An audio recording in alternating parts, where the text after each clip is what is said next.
Samsung's latest flagship folding phone looks like it has been put on a diet. The result is a transformation into one of the thinnest and lightest devices available and radically changes how it handles for the better. The Galaxy Z Fold 7 measures 8.9mm thick when shot, well within the realms of a standard smartphone if you ignore the camera bump on the back. It easily fits in a pocket but opens up to turn into a folding tablet just 4.2mm thick. But at $2,000 you pay an awful lot for such a fancy device. It is an expensive, cutting-edge gadget that can, in theory, replace your phone, tablet, and PC in one pocketable device. The Samsung Galaxy Z Fold 7 is the closest thing to a tech inflection point we have at the moment. It is by far the best large screen foldable ever made, super thin, super light, exquisitely made, undeniably powerful and full of AI smarts, and goes straight to the top of our list of the best foldable phones you can buy. It's Samsung's first foldable to almost entirely not under-deliver on cameras, featuring the line's first ever 200MP camera. It feels like more than progress, it's a folding phone revelation. I like it so much that I find myself frantically searching for weaknesses. I probe each part looking for a place where Samsung may have miscalculated, and with very few exceptions, I can't find any weaknesses. If I had to pinpoint where Samsung trips up, it would be in two areas: the removal of the digitizing layer, which leaves the Galaxy Z Fold 7 unable to work with the S Pen, and the price, which now flirts with $2,000 in the US. That's a lot to spend for any phone, though in fairness, this really is like two devices in one, a flagship phone and 8-inch tablet, and so you might be able to justify the outlay. The Galaxy Z Fold 7 starts at $2,000, which is $100 more than the previous model in the US. There is no price hike for buyers in the UK. The base model comes with 256GB of storage and 12GB of RAM at the time of reviewing. The Galaxy Z Fold 7 is on pre-order now and ships from July 25. It's available in Blue Shadow, Silver Shadow and Jet Black, plus a Samsung Online exclusive mint. Those prices make the Galaxy Z Fold 7 one of the most expensive foldables you can buy. In the US, it now costs $100 more than a similarly configured Google Pixel 9 Pro Fold. For instance, there will be deals especially for trade-ins, so look out for those. I agree, this is a lot to pay for a smartphone, but the Galaxy Z Fold 7 is not just a phone. It's also a tablet, yet so thin and light that someone glancing at in your hand might have no idea it's two-in-one. The question is, are you willing to pay more for something that is truly special? If you think the pace of smartphone and flagship innovation feels somewhat ho-hum, you probably haven't seen or touched the new Samsung Galaxy Z Fold 7. This is one of the best design upgrades I have seen in a while, not because it's radically different to the Samsung Galaxy Z Fold 6 that came before it, because it isn't, but because it's so much better in all the ways that truly matter. I will start with the physical specs because they are the most remarkable thing about of this new handset, especially when compared with the Galaxy Z Fold 6 and yes, even the Galaxy S25 Ultra. Unfolded, the Galaxy Z Fold 7 is just 4.2mm thick, that's 1.4mm thinner than the Galaxy Z Fold 6. Folded, the Galaxy Z Fold 7 is 8.9mm, 3.2mm thinner and the Galaxy Z Fold 6 and only 0.7mm thicker than the Galaxy S25 Ultra.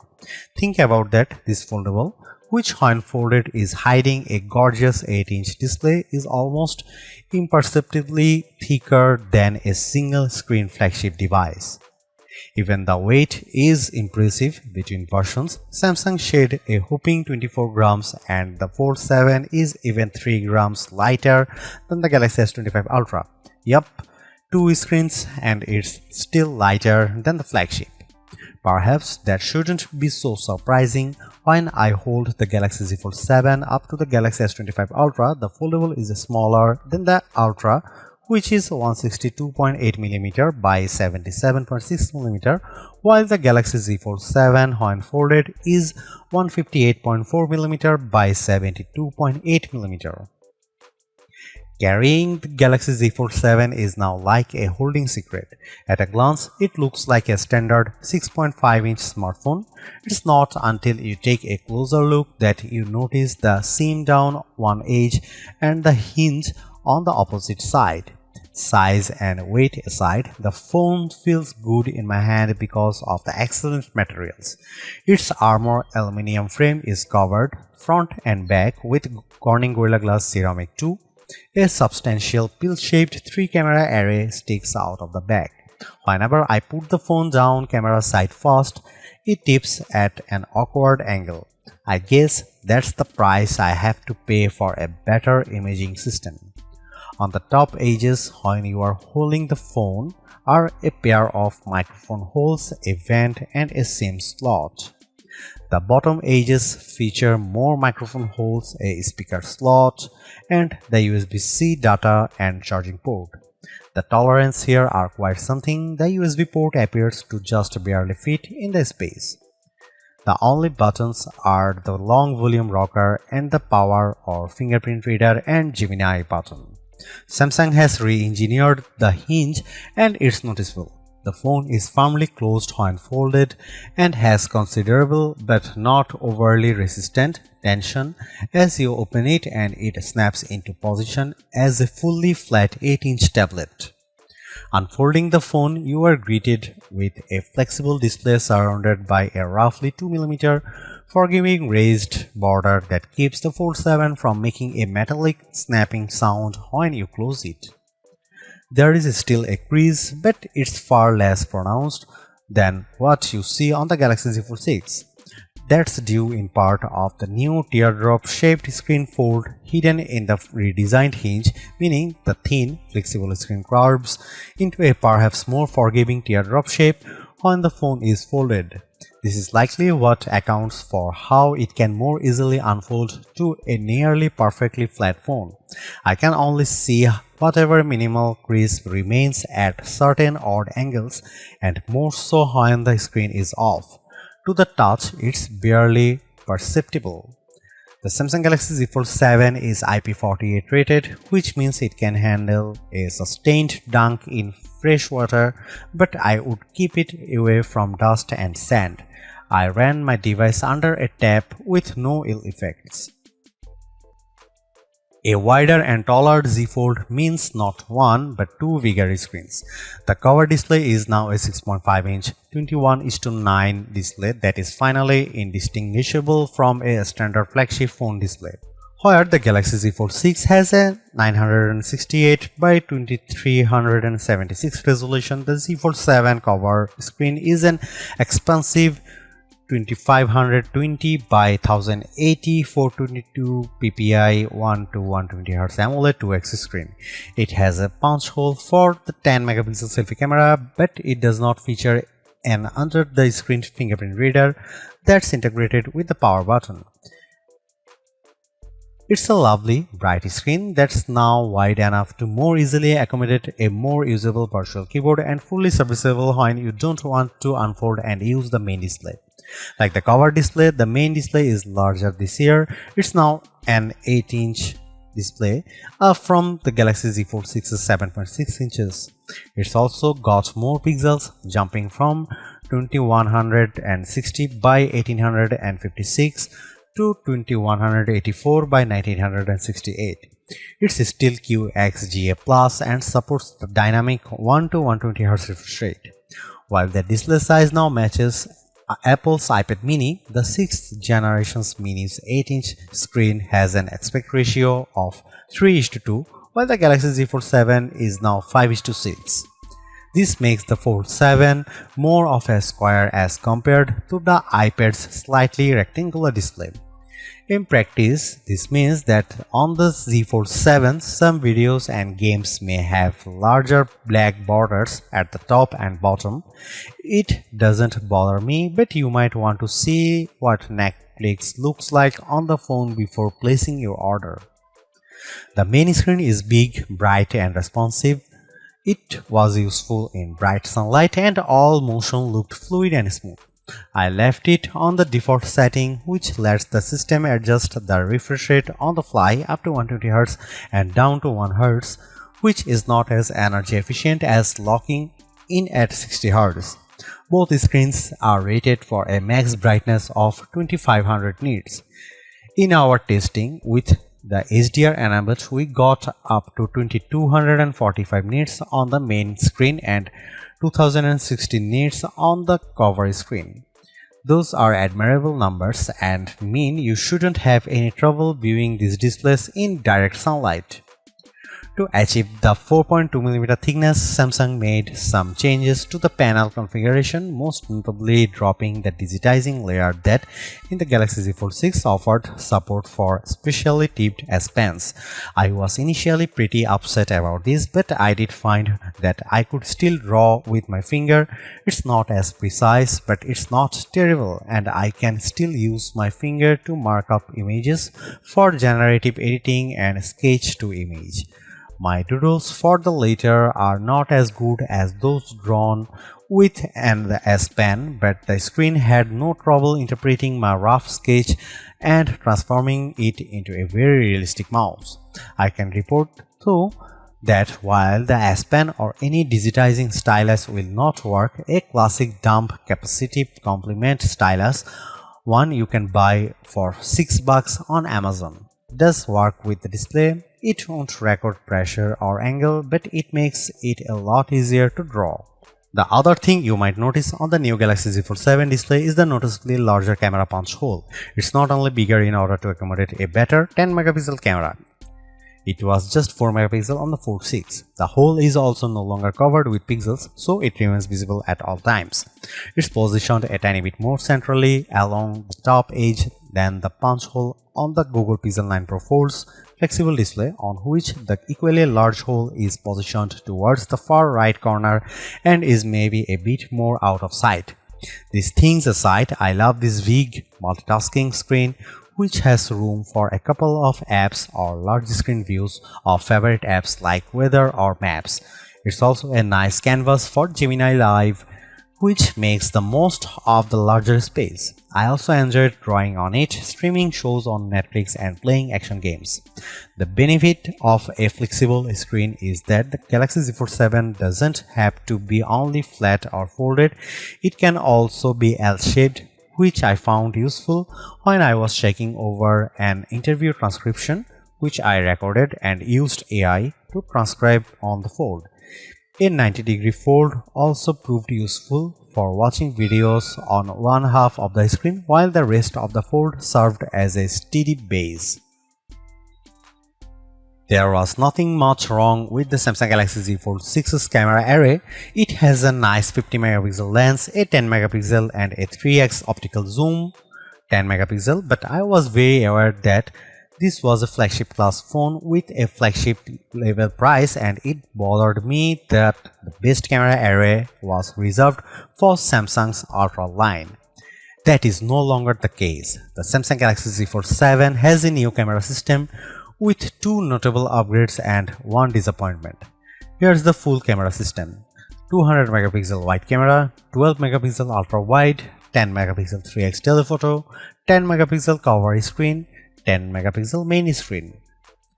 The big news here is the new 200 megapixel sensor that, while similar to what's found in the Samsung Galaxy S25 Ultra, has been re-engineered to fit into the Galaxy Z Fold 7's super slim frame.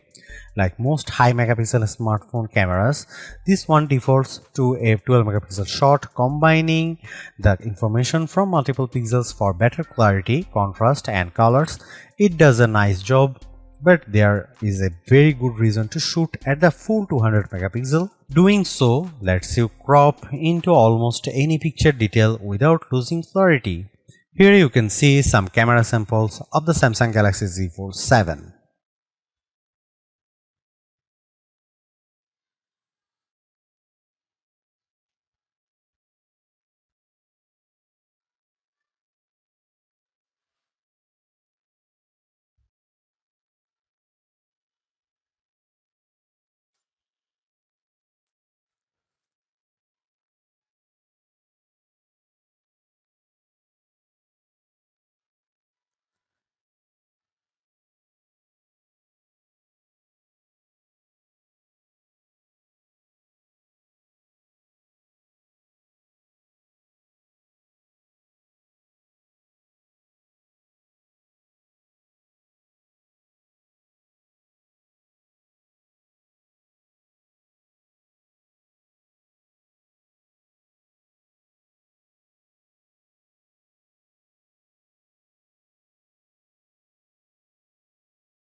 In the software space, the Samsung Galaxy Z Fold 7 is a harbinger of releases to come.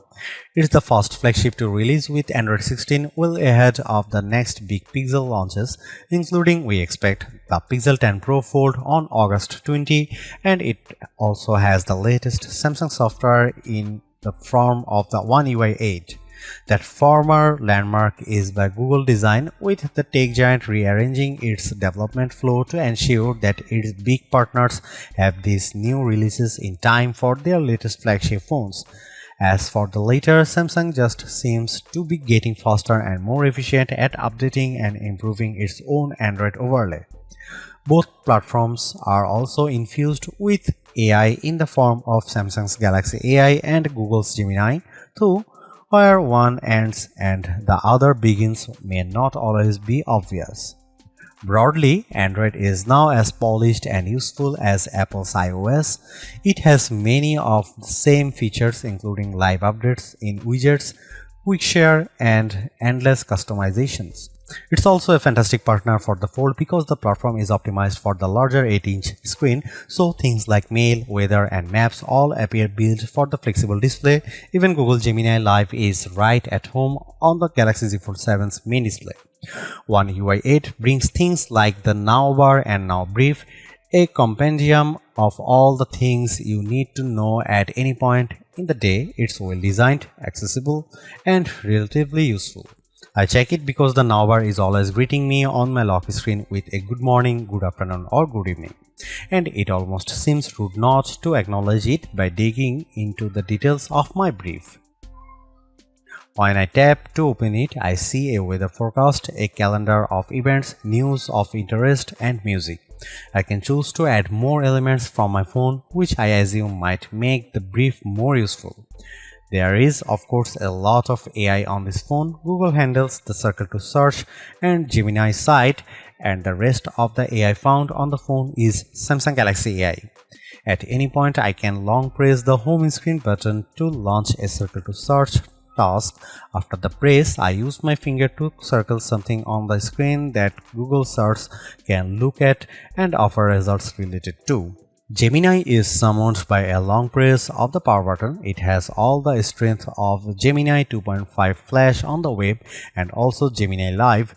Gemini Live works in full screen mode on the large main display, but I find it more useful when you share your screen with Gemini Live and it then operates in the background, offering insights based on what it can see on screen and the questions you ask it. You can also just have Gemini look through the camera and see your world and ask it what it says, unless you want everyone to hear your Gemini Live conversation. This would be a good time to invest in some Galaxy Buds Pro 3 headphones if you plan to be out and about with the Galaxy Z Fold 7. Other Galaxy AI powered features remain and are little changed from the last time I tested them on a Fold. I can use sketch to image to instantly add photorealistic elements to existing photos. I added a mouse to my coffee table, although as I have mentioned it a bit harder to sketch the right image idea without an S Pen. Drawing Assist, which lets you turn rough doodles into much higher quality artwork and is another feature that benefited from S Pen support. Also still works and may not come in even more handy now that you will likely be forced to use your fingertip to make your rough sketch. Galaxy AI is rich extends to video, and I used Audio Eraser to clean up the sound on a video shot in the heart of New York City's Times Square. The capabilities more or less match those in Apple's Audio Mix tool, although how the tools pinpoint which extraneous sound to target differs quite a bit. Audio Eraser focuses on crowd noise, voices, and wind, and the results are good, though my voice did end up sounding just a tiny bit robotic, although not dissimilar from the results I got with Audio Mix, the Apple iPhone 16 Pro Max. I am naturally only scratching the surface of Android 16, One UI, and their AI capabilities, which also include things like live translation, text translation, and chat assist. Overall, though, this is a platform I could easily love. If you are already an Android fan, Android 16 will be a welcome upgrade. If you have used a Galaxy before, One UI will be instantly familiar but also improved. The AI is deeply embedded but never intrusive. It looks and feels the way I thought Apple Intelligence would be on an iPhone, and how I hope it will look the feel when Apple eventually delivers the updated Siri. Not only does the Samsung Galaxy Z Fold 7 pack Qualcomm's best silicon, it's a customized chip produced just for Samsung's latest foldable, the Snapdragon 8 Elite for Samsung. The difference between the standard Elite and the Samsung version is small but notable. Most reports put the 8 Elite's max clock speed on its 2-core cluster at 4.32 GHz. On the Galaxy Z Fold 7, according to Geekbench 6, it's running at 4.47 GHz. The 6-core cluster is running at 3.53 GHz, which is the same speed as the standard 8 Elite. Samsung backs this powerful AI-ready silicon with 12 GB of RAM for the 256 GB Z Fold 7. The 1 TB model gets 16 GB of memory. I ran Geekbench 6 3 times for both CPU and GPU, and the numbers are impressive. This is the first time in memory that an Android phone's multi-core performance has beaten the latest flagship iPhone, in this case the iPhone 16 Pro Max. Here are my average numbers. Samsung Galaxy Z Fold 7 single-core average score is 2512, while iPhone 16 Pro Max single-core score is 2892. Samsung Galaxy Z Fold 7 multi-core average score is 8986.67, while iPhone 16 Pro Max multi-core score is 8327. Yes, Samsung beat Apple on the multi-core scores. It may look like Apple handily beat Qualcomm on the GPU side, but those numbers are not directly comparable. What matters here, though, is the performance, and the Samsung Galaxy Z Fold 7 has power to spare. I found it fast and fun for everything from web browsing to video games and video editing. I tried stressing out the system by opening 51 tabs in Chrome and Gemini Live, which is probably a more resource-intensive operation. A funny side note here, when I allowed Gemini Live to review my screen and asked it how many browser tabs I had opened, it said 10. I tried to guide it to the number listed next to the microphone icon, and it said 11. When I pointed out its error, Gemini Live apologized and said it had no idea why it made that mistake. I wasn't done pushing the system, so I also launched PUBG. The game opened without issue. I started to play and the phone never skipped a beat. I even used Circle to search to learn more about a car I found. Put another way, this is a thin, light and very powerful system, and it's ready to multitask like the private productivity wonder it is. Audio performance out of the stereo speakers is loud but also clear. Do not expect booming bass, but if you want the Fold 7 to power a party via your Spotify playlist, which yes, you can summon through Gemini, the Fold 7 has you covered. The Samsung Galaxy Z Fold 7 is so thin and light that combined with its larger cover screen, you could easily mistake it for a standard flagship. There is a larger 8-inch display inside, and all this plus the new camera system, the main camera finally gets a 200 megapixel sensor, make this the most desirable Z Fold yet. It's a shame too that it also the most expensive fold to date for some, and that ultimately may hold it back.